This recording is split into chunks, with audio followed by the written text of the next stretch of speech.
100.6 Hotline Radio. Halo, selamat petang untuk Anda semuanya. Apa kabar? Mudah-mudahan kabarnya semua baik ya. Senang sekali.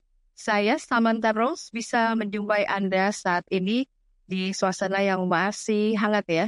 Masih terdengar sekali nih, terdengar sekali pokik-pokik merdeka di segala penjuru, segala tempat di tanah air kita.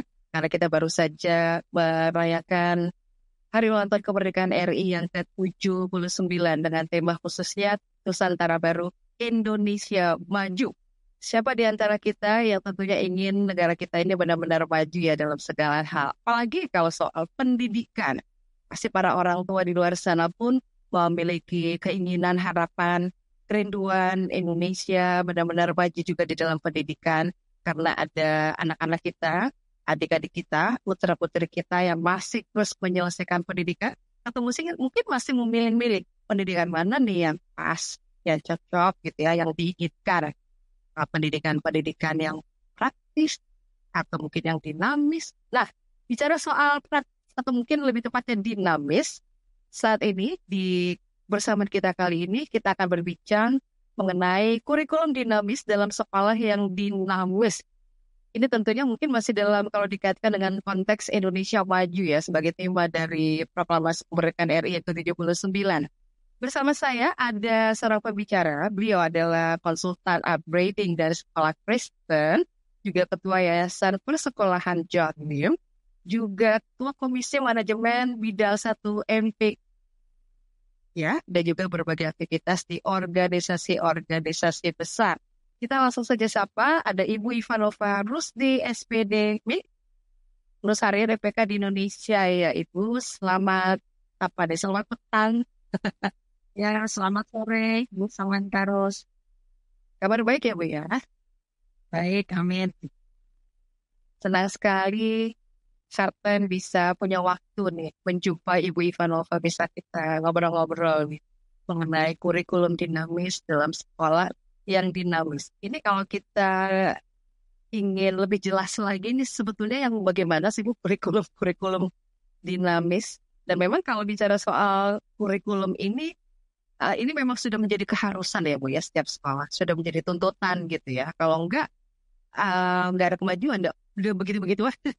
Kayaknya kayak enggak ada sesuatu yang yang sesuai dengan zamannya. Seperti apa nih Ibu? Iya, aku sekali sepakat. Apalagi kita ini seperti yang Ibu katakan masih hangat-hangatnya ya, merayakan kemerdekaan kita dengan tema yang luar biasa, semangat untuk dapat kembali mengingat kecintaan kita kepada negara. Nah, ketika kita berbicara ataupun mendengar tentang yang namanya kurikulum dinamis, tentunya masyarakat Indonesia telah mulai tahu atau mulai mengenal bahwa pendidikan di negara kita ini mulai bangkit, ya. Tidak seperti zaman kita dulu, Bu. Bagaimana kita ini zaman dulu tuh semuanya dihafal, ya. Yeah. Dan kembalikan dengan ujian-ujian ABCD, ya. Tetapi dengan adanya pemerintahan Bapak Jokowi, kebangkitan akan kurikulum dan pendidikan di Indonesia yang telah dimulai sejak tahun 2004 itu semakin baik. Ada kurikulum 13, dan terakhir ini kita mendengar kurikulum merdeka. Jadi orang tua, mama dan papa mungkin semua sudah tahu. Nah, apabila berbicara tentang kurikulum dinamis, di dalam sekolah yang dinamis, mana yang lebih dulu harus tersedia? Apakah sekolah yang dinamis dulu atau kurikulumnya dulu yang harus tersedia? Saya kok berpikir adalah mindset dan bagaimana para pelaku daripada kurikulum itu sendiri.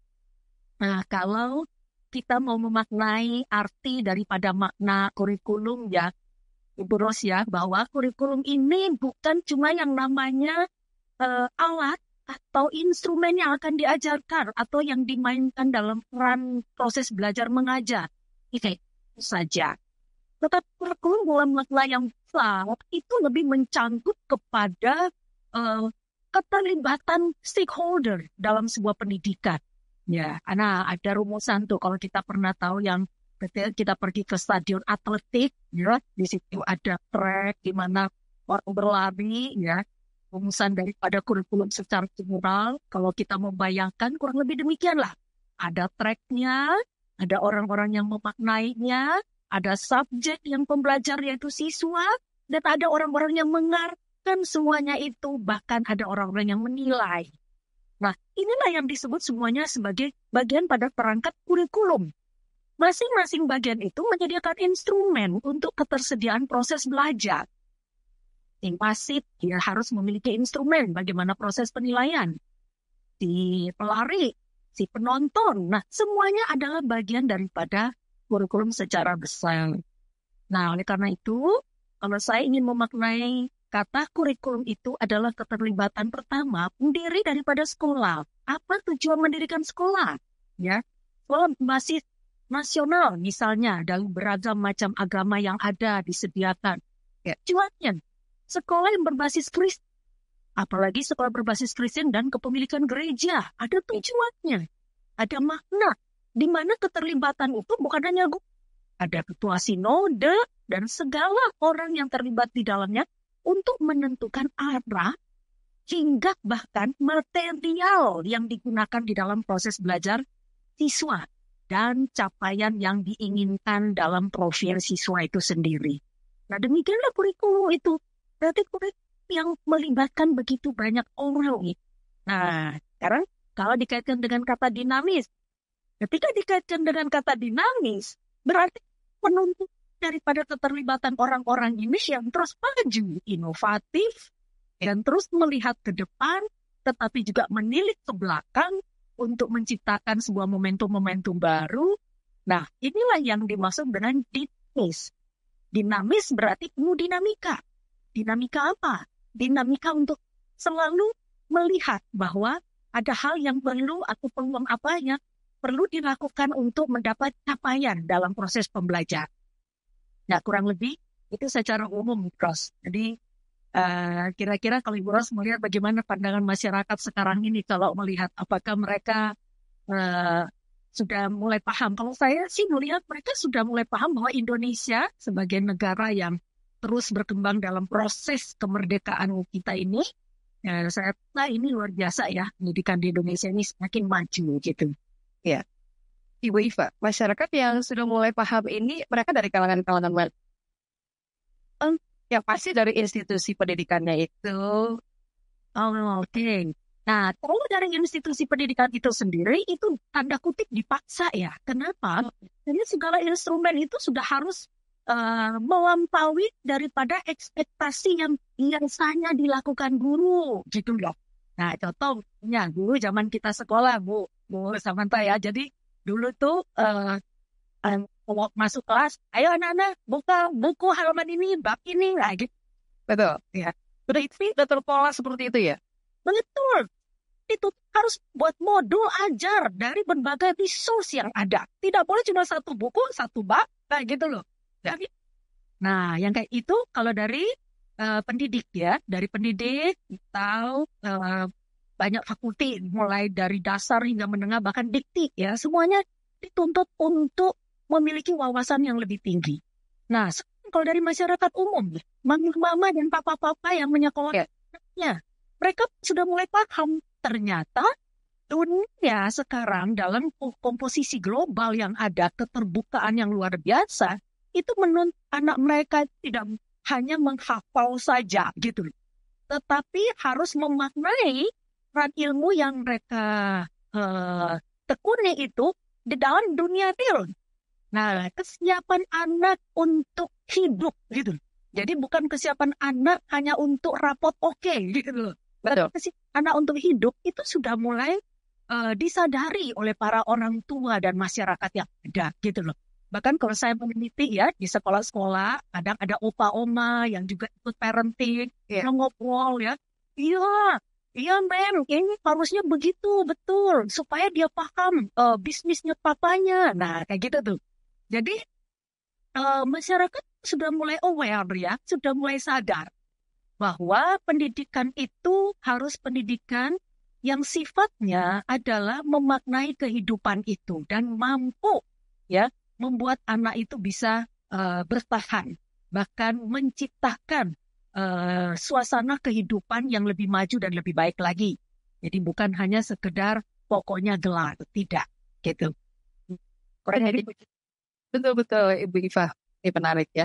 Betul. Kalau misalnya hanya dengan target yang penting, lulus, yang penting naik kelas gitu ya. Yang penting ya, kemarin juga baru-baru aja sih kemarin waktu kenaikan SD ya, sekolah-sekolah pada kan saya lulus SD malah SMP, tanya sama adik saya nilainya bagaimana, wah pokoknya lulus.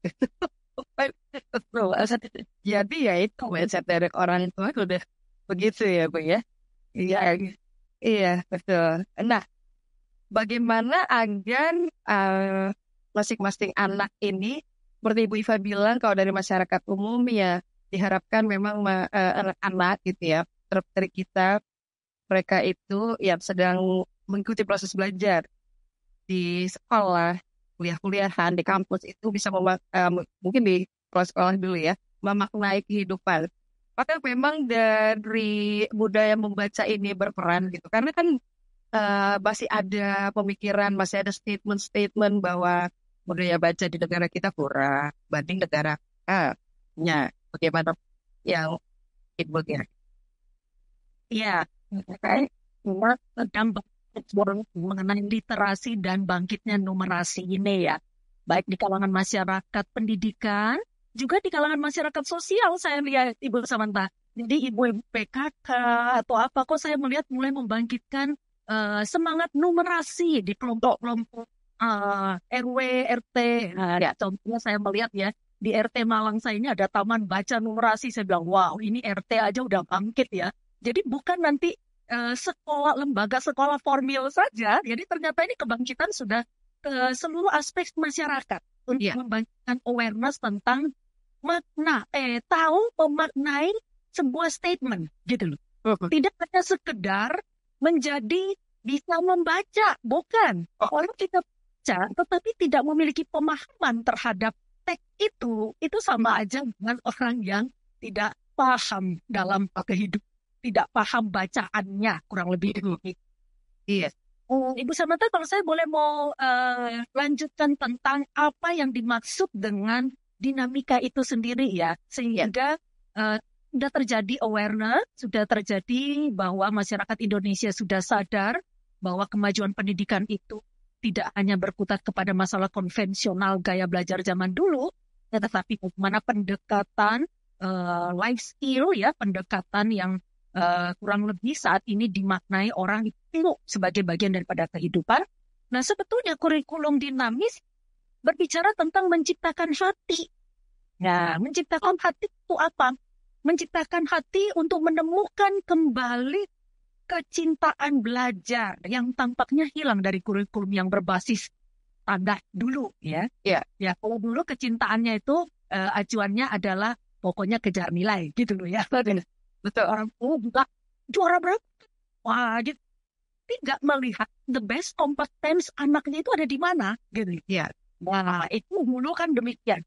Betul. Sekarang kembali dinamika ini diperjuangkan untuk dapat mencintai proses pembelajaran sehingga baik anak kecil, remaja, bahkan dewasa, bahkan orang tua memiliki jiwa pembelajar. Nah, ini yang disebut sebagai dinamis.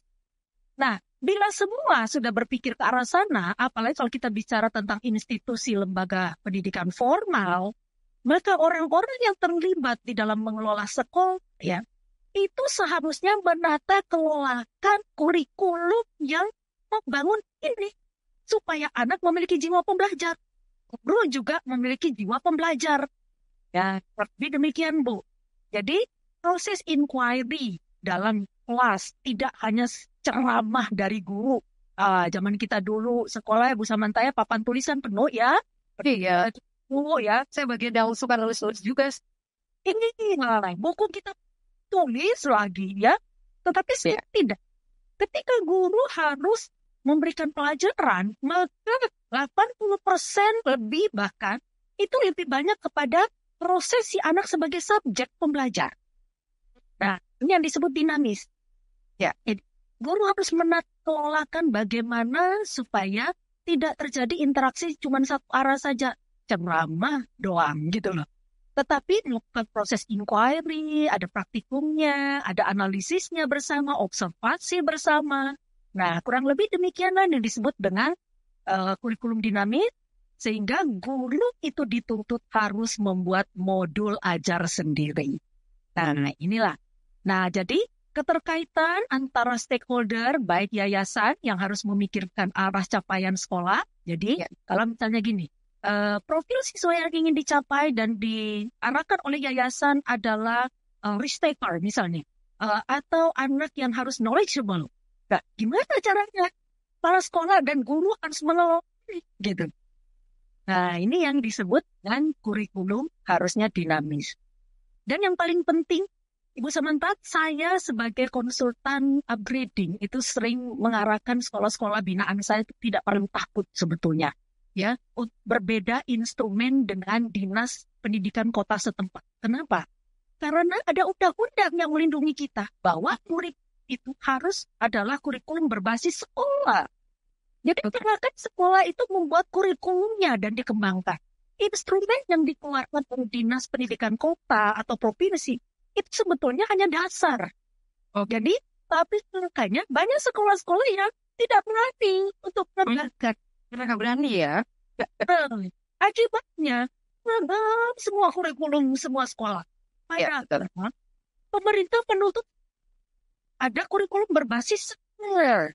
Nah, itu kurikulum dinamis yang akhirnya akan dapat membuat anak itu semakin berwawasan, guru tanpa disadari, wah, dia akhirnya menyadari bahwa iya ya Bu ya, saya melampaui buku paket.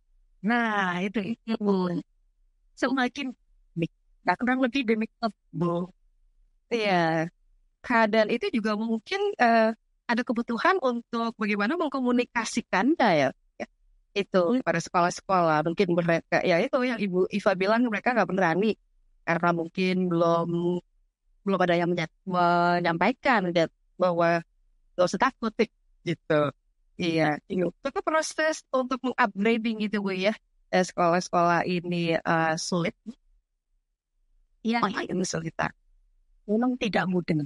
Karena terkadang kita menemukan bahwa teman-teman yang Tuhan izinkan menjadi pejabat kota itu sendiri, terkadang mereka terangkai dengan politik ya. Jadi bukan orang yang expert di pendidikan. Nah, ini kadang demikian. Ya, sehingga ditemukan kendala-kendala di lapangan oleh para kepsek bahwa, aduh Bu, nggak boleh Bu, kata pengawas mesti begini. Nah, padahal pengawasnya sendiri kadang ada yang nggak mengerti. Itulah kan kayak gitu. Nah, ya itu. Ya. Kemudian, yang kedua adalah orang tua, misalnya. Oh loh, padahal sekolah-sekolah zaman sekarang sudah nggak pakai istilah juara loh. Samantha semuanya itu the best competence apa anaknya gitu. Di rumah oleh mamanya, obanya, semua bertanya kamu juara berapa nah? Nggak ada juara gitu loh. Seperti ditargetin gitu ya. Itu harus menemukan konsensus sebetulnya. Jadi proses upgrading itu ada proses konsensus, ada juga melihat bagaimana konflik yang bisa terjadi bila mana sebuah sekolah akan melakukan upgrading dengan kurikulum dinamis. Nah, itu harus benar-benar gini. Pengelola sekolah harus mampu mengontrol. Oh, orang tua yang pro konvensional berapa? Nah, berarti harus di pendekatannya bagaimana nih? Gitu. Oke. Apa sih yang dipermasalahkan? Apa sih? Minta juara? Oh, kalau gitu ya kontrolnya kita serahkan ini aja, sertifikat the best competence, biar dia tahu anaknya bisa dapat tepat kompetens yang tinggi. Misalnya itu. Ya, membuktikan nilai juara, tetapi dengan porsi assessment yang terbarukan. Nah, gitu. Nah, jadi sehingga perubahan itu bertahap demi bertahap bisa terjadi. Nah, ini prosesnya, skenario untuk upgrading kurikulum gitu loh. Bu, jadi kita pahami dulu masyarakat konteksnya bicara apa, ya, yang bisa terjadi dengan shifting daripada si sekolah itu sendiri atau lembaga.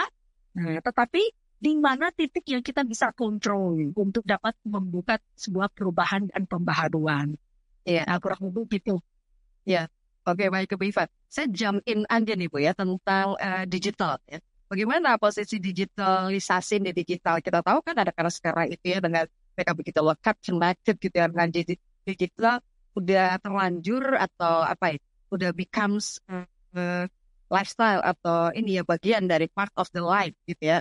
Itu slide bagaimana? Ya, waduh, jadi misalnya contoh, sekolah-sekolah binaan saya yang namanya ICT itu sudah terintegrasi di dalam semua mapel. Sebetulnya itu pernah dicanangkan di kurikulum sebelum 2013, kemudian 2013 pertengahan itu mereka cabut lagi, kemudian keluarkan menjadi mapel sendiri. Ya, seperti itu kemudian. Nah, ya, kalau sekolah binaan saya itu semua sudah terintegrasi, Bu. Electronic Learning Management System itu sudah sejak dari SD kelas 1. Jadi bagaimana anak sudah, kita nggak bisa lagi ya menuntut anak konvensional kayak kita dulu SD, wajib tulis indah, halus. Waduh, itu saya ingat kalau sekolah itu saya yang paling kacau gitu misalnya. Sekarang sekolah-sekolah binaan saya, kelas 1 SD sudah dimulai dengan mengetik 10 jari. Nah, itu itu semua sudah dengan laptop. Ya. Namun di rumah aja mereka pegang device, pada sekolah tidak. Kemudian sekolah-sekolah sekarang juga ada sudah harus bawa smartphone. Tentunya ada manajemen kelasnya ya, tata kelolanya. Ya, sebetulnya. Ya. Tetapi ketika kita mau melakukan pembelajaran advance terhadap IT, kita lihat mapel khusus untuk IT. Misalnya ada IoT, robotics gitu ya. Ya, ada hal-hal yang anak akan lebih spesifik dalam jam khusus tertentu. Tetapi kalau yang Ibu maksud digital, itu sudah terintegrasi semua, Bu. Semua mapel menggunakan learning management system. Right? Nah, proses belajar yang terbarukan sekarang ya. Oke. Wah, menarik ya. Semakin menarik nih perbincangan kita. Untuk Anda, Heartlander yang ingin bergabung, atau Anda ingin menyampaikan komentar, ada tanggapan, ada pertanyaan, silakan boleh ya. Melalui 0819-269-1000. 0819-269-1000. Boleh ya Bu ya. Jika kalian pendengar yang mungkin mengalami fase ini ya di masalah yang kita bicarakan ini ya. Nah, kurikulum dinamis dalam sekolah yang dinamis ini, apakah Ibu Iva ingin mengatakan juga is a must gitu, supaya juga tidak seolah kita tidak orang tua gitu ya, parents tidak meredam skill yang sebetulnya ada ya di kompetensi masing-masing anak Bu. Ternyata dengan model ini, wah ternyata dia punya kemampuan, punya skill yang berkelihatan gitu misalnya. Kalau mungkin dulu dengan model yang apa gitu ya, gitu segitu aja. Iya Bu, betul. Itu harus ya. Khususnya sekolah-sekolah formal dasar ya, menengah. Seringkali kami menemukan sekarang gini. Kondisi anak berkebutuhan khusus. Dulu itu 10 tahun lalu mungkin satu anak dalam satu sekolah. Ya. Sekarang satu kelas itu bisa 6 anak. Bu, bagaimana mungkin kita tidak merubah proses belajar kita? Misalnya begitu. Ada yang autism, ADHD lah, ya, yang menyawari terus. Itu kalau kita prosesnya masih konvensional, duduk manis, 5 tahunan, bagaimana bisa? Iya. Nah, ini saya melihat ya kondisi situasi, saya nggak terlalu panjang lebar ya bicara berkaitan dengan kesehatan, apalagi UDL ya, first learning, tetapi kelihatannya sudah kebutuhan masyarakat nih, gitu. Anak-anak zaman sekarang, gitu. Apalagi dengan teknologi, pasar bebas, ya seperti itu. Anak-anak umur berapa tahun aja belum masuk TK mungkin sudah bisa beli GoFood sendiri. Nah, cilaka kan? Terus, tapi kalau di sekolah masih suruh nulis lagi, misalnya. Nulisnya banyak maksudnya.